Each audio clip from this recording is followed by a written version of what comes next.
Welcome everyone to episode number 4 of When's the Next Chat, or number 5 technically. Today we're talking about supplementation for athletes, as well as supplementation for everyday people, but we're obviously going to be swayed towards athlete supplementation and towards their athletic performance. I just want to start this episode by thanking everyone, and just want to tell you guys how thankful and grateful I am for how many listeners we got in the first few episodes. So I went away for 3 weeks, just down at the beach, and I pre-recorded all my episodes just so I didn't have to worry about having to film them whilst I was away with my family and friends.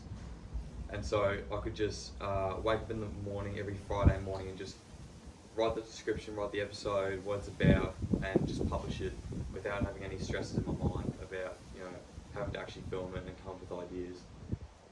And the amount of viewers that we got on the first few episodes, even though it doesn't sound like much to compared to different podcasts, but it's just like unreal for me. Like, I'm so happy that you guys enjoyed it that much and that many of you actually listened to the first few episodes.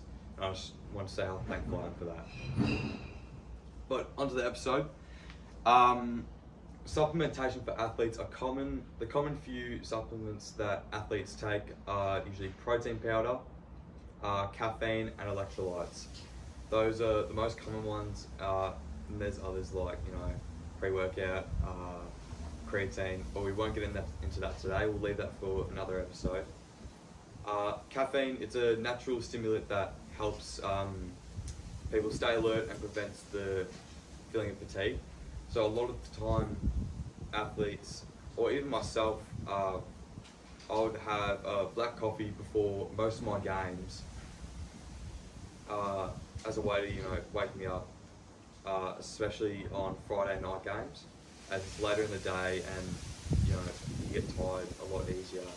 By having a black coffee, it's going to help you be more alert and be faster reacting and all that stuff. But also, a lot of times, athletes that drink coffee before games, I think they shouldn't go for lattes and high dairy-based coffees, just because you run the risk of needing to shit when you're on the ground. As the dairy stays in your body a lot longer and it takes much longer to digest compared to a short or long black or an espresso. It's just water and coffee beans mixed together basically, and it travels through your digestive system a lot quicker compared to a latte of any type of milk base, almond, oat, full, light, all that stuff. It takes a lot longer to digest in your body, and so you just run the silly risk of just needing to poo whilst you're playing your sport. Another one, electrolytes. These are minerals that are carried around your body, that carry electric charge around your body.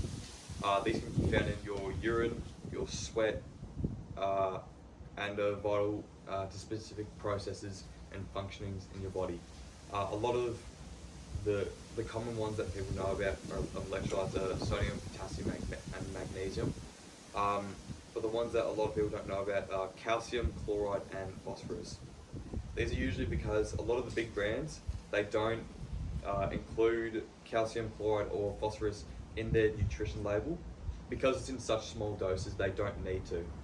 But they're just as important as sodium, potassium, and magnesium. Sodium being probably the most important out of all of the different electrolytes that I just listed before, as sodium helps carry water in your body and store it in your muscles. So by having salt in your diet when you're being very active, it helps you stay more hydrated, because when you do exercise you start to sweat, and if you ever notice when you sweat and you have a dog, your dog always wants to lick your arm because of the salty taste from your sweat, because you're sweating out all the sodium that's in your body. That's why it's very important that you need sodium in your diet when you're being that physically active. Although most hydration products you won't see chloride, phosphorus, and sometimes calcium is because they're in such small doses, such as Gatorade. Gatorade doesn't include phosphorus or chloride in their nutrition label. They might in their Gatorade Active, their no sugar one. They show sodium, potassium, magnesium, and calcium, but not the chloride and phosphorus, just because they're in such small doses. When looking for a high quality hydration product, you just want to make sure at least, like bare minimum, you have sodium and potassium, just because they work cohesively with each other. If you find sodium, potassium, and magnesium in your hydration product, or like a powder, or even just like a drink bottle that you get from the supermarket, that's great. That's like a great starting point. Another supplement, protein powder.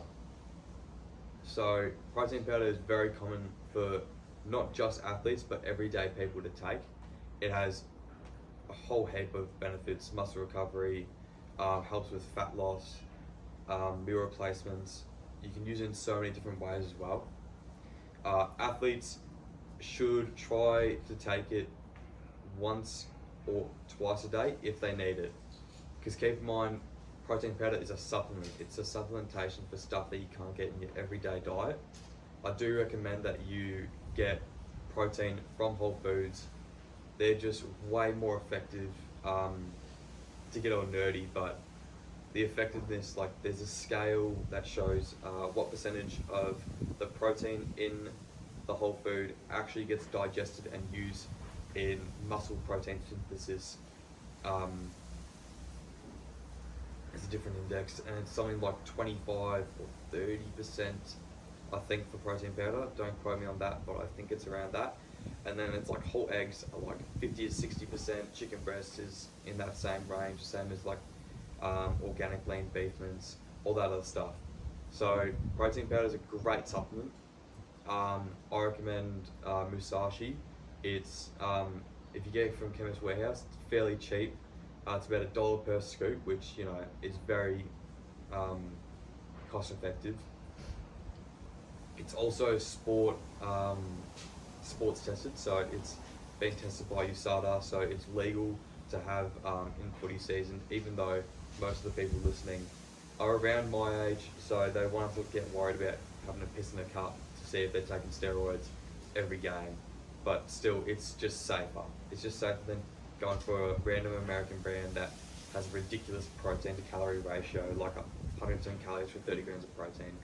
That could be just laced with stuff that might not be legal in your sport. But back to electrolytes, an example of a poor hydration product. A lot of people don't know this is Prime. It's hydration version, not the Prime Energy, laced with caffeine. That is just almost illegal in Australia. But it's hydration version. Only has 10 milligrams of sodium, 700 milligrams of potassium, 105 milligrams of magnesium. The sodium levels it's just stupid how low it is, as its main job is to be a hydration product. Having 10 grams of sodium isn't going to help store the water that you're drinking in your muscles and in your body when you sweat it out. And being the sponsored product of the UFC, it just doesn't make that much sense. It's just the potassium and magnesium levels are so high to cover the fact that the sodium is so low. That's why, if you guys have seen it on TikTok and Instagram Reels, Prime did a video where they compare it to like different products, but every single video that they do, they never show the sodium levels. They always show like, oh, we have this much potassium, this much sugar, and like electrolytes and all that stuff, but they never show their sodium levels just because it's so low, which makes no sense to me, because sodium doesn't have 0 calories, but adding a full gram in there will add about 1 calorie. Like, it's just ridiculous. Not even 1 calorie. So how do these supplements benefit athletic performance? Electrolytes, by in-game, so for example, in a footy game, you're running up and down, back like in the midfield, you'll be running 12 Ks a game at least, and through that game you're going to sweat so much. By having an electrolyte product in your water and having it quarter, half time, 3/4 time, all that stuff, replenishing those electrolytes will help you feel less depleted, feel less lethargic as well, and it just helps with you being able to push that extra little bit. And for someone that doesn't take any of these products, when you start taking these products and start using it before training and like leading up to a game, you'll notice the difference, especially with caffeine as well. You'll notice the difference straight away. Caffeine, as I said before, it makes you more alert, so your reaction time will be a lot quicker. You'll be able to, push a lot harder than usual, because it helps your fight or flight system. So you get a massive adrenaline boost when you have caffeine. It also makes your heart rate increase. So if you're a first timer taking caffeine before a game, you want to keep your caffeine levels intake very low before your game. Just because if you go for a pre-workout that has it can have between 100 and 350 milligrams, which is just stupid. I only take about 80, which comes from an instant coffee machine. That's like the average from an instant coffee machine. So having maybe, I'd say between 50 and 100 milligrams max as a first timer, just because you could have some sort of side effect where your heart just starts pumping through your chest, and it can just make you shit yourself and just psych you out completely. So keeping that caffeine low before a game, for a first timer. But if you're a regular, maybe 50 to 150, 200 max, I'd say. Because when you get to 300, especially in a pre-workout, the ones with 300 milligrams of caffeine usually have beta-alanine, I'm pretty sure it's called. And all you gotta know is it just feels like there's ants in your face. You start itching your face. Like the first time I had pre-workout, I was scratching my forehead so much because of the beta-alanine. I thought I was gonna pass out. I was getting dehydrated, and I was scratching my face all around. Tip for when using caffeine before a game, you want to make sure you have electrolytes. Because caffeine can dehydrate you, having electrolytes to replenish yourself and getting that water in and making sure you're hydrated will combat the dehydration that comes from caffeine. So that's a tip for pre-game, having those sort of supplements. And protein powder. Protein powder I think is the safest out of these three in terms of being a first time user of it. So you can just have 1 scoop per day. That just increases your protein from anywhere from 22 to 30 grams of protein a day. It just makes it way easier to hit your protein target. Helps you build lean muscle in season as well. Helps you maintain muscle in season.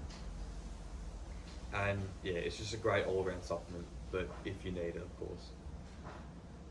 So for this episode, those are just the basic ones for that a lot of athletes take, but myself included, I want to this year start experimenting with nootropics. So these are substances known for their cognitive enhancing properties, aimed to promote mental clarity, focus, and overall brain function. So by supplementing these in game, obviously by having focus, you're more in the game, you're less worried about what's happening outside. Mental clarity, that's just, for a full forward, having to kick, having a set shot in front of a crowd, having that mental clarity can just help you so much. And just overall brain function, and just being able to maintain knowledge and use that knowledge a lot easier in game, because usually most of the time in game is just instinct, so you're just not thinking, you're just doing what you want, and just playing to win. By having proper brain function and being able to use the knowledge that you learnt in training and throughout months and years of playing your sport, this can have a huge benefit, and I want to try experimenting with this this year actually. So there's a fair few nootropics.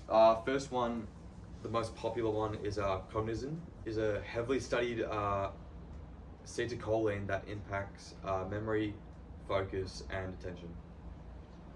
So there was a study done in 2015 on adolescent males receiving cognizin every day for 28 days. They showed an increase in attention compared to adolescent males who received a placebo, as well as a study done on 60 healthy adult women aged between 40 and 60 years old, showed that when supplementing 500 milligrams of cognizin, they made significantly less commission errors compared to those in the placebo group. This shows an increase in attention. So having cognizin in a product before a game, having increased attention, knowing where the ball is, knowing where your opponent is, what's going on, what's happening, what you're meant to do, that is just honestly like a big benefit. A lot of these nootropics I got from Chris Williamson and James Smith. They released a product very recently actually, I think in the past 6 months it came out, called New Tonic, and it's just a productivity drink. So it has like a bunch of different nootropics that are meant to help you. Its main aim is to help you with your tasks and being more productive, but I feel like this can also sway into being a supplementation for athletes to take before game and before training, making them more focused in like different situations. Next nootropic is Rhodiola rosea, a powerful adaptogen. Adaptogens are plant extracts that impact the body's responses to stress and fatigue. So in terms of fatigue, this is talking about mental fatigue, not just physical. So imagine like before like a night game or an early morning game, you wake up or you rock up and you're just absolutely mentally knackered, like you're just not in the zone. Having Rhodiola rosea can just like flick a switch and just make you so much more focused. There was a study done on nurses which measured the data of different categories such as mental fatigue, concentration over time, and short-term memory. There was a statistically significant improvement in all three tests, showing that Rhodiola rosea reduces stress caused by fatigue and vice versa. If this supplement can decrease nurses working in life or death situations, then it will help you perform in your games. So by increasing short-term memory and your concentration over time and reducing your mental fatigue, it will just help you so much more in game. L-theanine, a natural amino acid primarily found in tea leaves, it's thought to enhance alpha brain wave activity, which can promote creativity, focus, and attention. So creativity and focus, thinking of new moves to use in game, different type of crossover, different type of step over, a different like fake handball, fake kick that you can think of, and focusing on the game as well as attention to the game. Phoenix ginseng contains ginsenosides, which aid the body in adjusting to mental and physical challenges whilst fostering a sense of equilibrium. This nootropic has a long history, with its origin coming from traditional East Asian medicine. A study done on 30 healthy adults supplementing Phoenix ginseng against a placebo group found that Phoenix ginseng can improve cognitive performance and feelings of mental fatigue. So you notice a lot of these nootropics help with mental and physical fatigue, stress, memory, and attention. So having all these products spread it out throughout this drink and having this before games, it should take your thing to a whole new level. And I'm planning on trying this drink and supplementing these different products. So in a future episode, I will review it, or I'll post it on Instagram or a YouTube short and just give my reaction to the instant feeling that I get from the drink, and then my feeling throughout the day, how my memory is impacted, how stressed I get through training or different things that I'm doing, like my homework or different researches for different episodes, and also my mental and physical fatigue. So a lot of these supplemented nootropics, they can be taken in the drink that I mentioned before, New Tonic by James Smith and Chris Williamson, as well as supplements in pills and powders. So you can get like all these just from like your Chemist Warehouse, or if not from just like your local chemist. They can, if you need to, give you a prescription for it. A couple other supplements just to finish it off that I think can be important for both males and females. For males, it would be zinc. Zinc's very important as it helps it boosts the production of testosterone, which is very important for us, not just for our hormone development, but also for physical and mental development. By developing our brains, we need testosterone, as well as gaining muscle. Having a lot of testosterone, pretty helpful. And for women, it would be magnesium. As for magnesium is like basically the base of developing all their hormones, which I didn't research, but there's so many that magnesium is needed to help with production of that. Oh, it's a spider. Sorry. But yeah, zinc and magnesium. Zinc for men, magnesium for women. Also, for women, taking protein powder. There's also,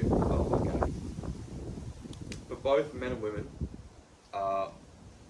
they should, if they want to know how much protein they should be taking per day, it's as easy as just type into Safari, calorie calculator, get your calories, chuck in your weight, your height, you get your calories in there, and then you download MyFitnessPal, put in your calories, and then I think it usually gives you a 50% carbs, 20% fat, 30% protein. That's what it should be. And another easy way for tracking how much protein you really need as a minimum. I think it's, for males, it's 2 grams of protein per kilogram of body weight. And then for women, I think it's 1 to 1.5 grams of protein per kilo of body weight. So that's all for today. Hopefully you tune into the next episode. This next episode is going to be, I wouldn't say shell-shocking, but it's a new thing. It's a new segment that we're starting. And yeah, I hope you guys enjoy it, because this bloke, bloody hell, he can chat. So yeah, we'll see you guys next Friday for the next episode. Hope you enjoyed.